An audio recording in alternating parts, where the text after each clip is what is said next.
एक छोटे से ग्राम में 3 निर्धन बालक रहते थे, रघु, सुमन और माधव। तीनों अनाथ थे और मंदिर के समीप टूटी फूटी कुटिया में निवास करते थे। जीवन में उनके पास धन नहीं था, परंतु उनके हृदय में अटूट श्रद्धा अवश्य थी खाटू श्याम जी के प्रति। प्रतिदिन प्रातःकाल वे तीनों बालक मंदिर में दीप प्रज्वलित करते और करबद्ध होकर कहते, हे श्याम बाबा, हम दीन हैं, निर्धन हैं, परंतु आपकी शरण में हैं। रघु दुर्बल था और प्रायः रोगग्रस्त रहता था। सुमन घर घर जाकर कार्य करती और अपमान सहती। माधव अल्पायु में ही कठोर श्रम करता था। फिर भी तीनों के मुख से कभी कोई शिकायत नहीं निकली। वे कहते, श्याम बाबा जो करेंगे हमारे हित में ही करेंगे।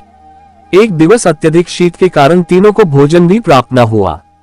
रात्रि में मंदिर के प्रांगण में वे भूख और थकान से व्याकुल होकर लेट गए। आंखों में अश्रु लिए उन्होंने एक स्वर में कहा, हे हारे के सहारे, यदि हमारी श्रद्धा सच्ची है तो हमें भी अपनी कृपा का पात्र बनाए। हंसिया चांद उसी रात्रि दिव्य लीला घटी।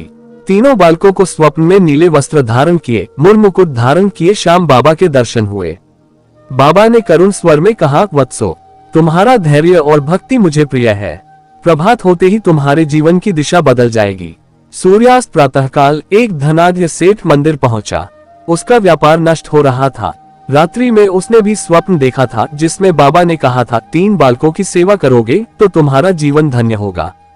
सेठ ने तीनों बालकों को देखा और हृदय द्रवित हो उठा। उसने उन्हें अपने साथ ले जाकर भोजन, वस्त्र और शिक्षा प्रदान की। रघु का उपचार हुआ, सुमन आत्मसम्मान के साथ पढ़ने लगी और माधव ने ज्ञान का मार्ग अपनाया। फोल्डेड हैंड्स कथा का उपदेश, धन और साधन से नहीं, श्रद्धा और विश्वास से भगवान प्रसन्न होते हैं। जो सच्चे मन से श्याम बाबा की शरण में आता है वह कभी निराश नहीं लौटता। चेरी ब्लॉसम समापन पंक्ति।